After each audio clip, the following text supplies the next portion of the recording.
ಹಾಸ್ಟೆಲಲ್ಲಿ 3 ಜನ ಫ್ರೆಂಡ್ಸ್. ಅವ್ರ ಹೆಸರು ಎಕ್ಸ್, ವೈ, ಝೆಡ್. ಹೌದು, 3 ಜನ ಬೆಸ್ಟ್ ಫ್ರೆಂಡ್ಸ್ ಇರ್ತಾರೆ. ಒಂದು ದಿನ ರಾತ್ರಿ ಏನಾಗುತ್ತೆ, ಎಲ್ಲರೂ ಮಲಗಿರಬೇಕಾದ್ರೆ ಎಕ್ಸ್ ಅನ್ನೋ ಹುಡುಗಿ ವೈನ ಸುಮಾರು ರಾತ್ರಿ 12 ಗಂಟೆಗೆ ಎಬ್ಬಿಸ್ತಾಳೆ ವಾಶ್ರೂಮ್ಗೆ ಹೋಗೋಕ್ಕೆ. ಆದರೆ ವೈ ಅದಕ್ಕೆ ರೆಫ್ಯೂಸ್ ಮಾಡ್ತಾಳೆ, ಆಗಲ್ಲ, ಈಗ ಬರೋಕ್ಕಾಗಲ್ಲ, ಫುಲ್ಲು ನಿದ್ರೆ ಬರ್ತಿದೆ ಅಂತ. ಬಟ್ ಎಕ್ಸ್ ಬಿಡೋ ಥರನೇ ಕಾಣೋದಿಲ್ಲ. ಹೆಂಗೊಂದು ಫೋರ್ಸ್ ಮಾಡಿ ಅವಳನ್ನ ಕರ್ಕೊಂಡು ಹೋಗ್ತಾಳೆ.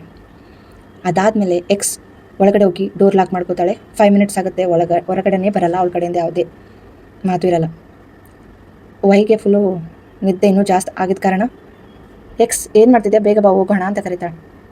ಆಗ ಎಕ್ಸ್ ಸಡನ್ನಾಗಿ ನಗೋದಕ್ಕೆ ಶುರು ಮಾಡ್ತಾಳೆ. ವೈಗೆ ಸಿಕ್ಕಾಪಟ್ಟೆ ಕೋಪ ಬರುತ್ತೆ, ಸರಿಯಾಗಿ ಬೈತಾಳೆ, ನೀನು ಕರ್ಕೊಂಡು ಬಂದು ಈಗ ನಗ್ತಿದ್ಯಾ, ಬರ್ತೀಯಾ ಇಲ್ವಾ, ಇಲ್ಲಾಂದ್ರೆ ನಾನು ಹೊರಟೋಗ್ತೀನಿ ಅಂದ್ರೂ ಎಕ್ಸ್ ನಾನ್ ಸ್ಟಾಪ್ ಆಗಿ ನಗೋಕ್ಕೆ ಶುರು ಮಾಡ್ತಾಳೆ. ವೈಗೆ ಇರಿಟೇಟ್ ಆಗಿ ಅಲ್ಲಿಂದ ಹೋಗಿ ಮಲ್ಕೊಂಡ್ಬಿಡ್ತಾಳೆ.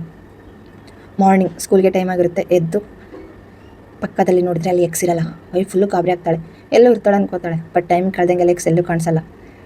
ಇದೇ ಕಾರಣದಿಂದಾಗಿ ವೈ, ಝೆಡ್ ಎಕ್ಸ್ನ ಹುಡ್ಕೋಕ್ಕೆ ಶುರು ಮಾಡ್ತಾರೆ. ಎಲ್ಲಿ ಹುಡುಕಿದ್ರು ಸಿಗದೇ ಇರೋ ಕಾರಣ ಇವರಿಬ್ಬರು ಹೋಗಿ ವಾರ್ಡನ್ಗೆ ಕಂಪ್ಲೇಂಟ್ ಮಾಡ್ತಾರೆ. ಲಾಸ್ಟ್ ಅವಳನ್ನ ಯಾರು ನೋಡಿದ್ದು ಅಂದರೆ ವೈ, ನಾನೇ ನೋಡಿದ್ದು ವಾಶ್ರೂಮಲ್ಲಿ ಅಂತ ಹೇಳ್ತಾಳೆ.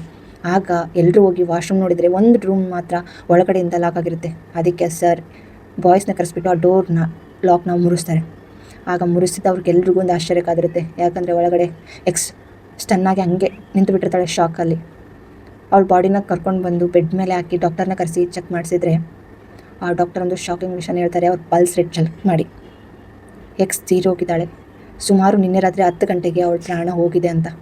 ಇದನ್ನು ಕೇಳಿದ್ದು ವೈ ಒಂದೇ ಸಮನೆ ಎದೆ ಬಡಿತ ಜೋರಾಗಿ ಹೊಡ್ಕೊಳಕ್ಕೆ ಶುರುವಾಗುತ್ತೆ. ಈ ಕತೆ ನಿಮ್ಗೆ ಏನು ಅನಿಸ್ತು ಅಂತ ಕಮೆಂಟ್ ಮೂಲಕ ತಿಳಿಸಿ.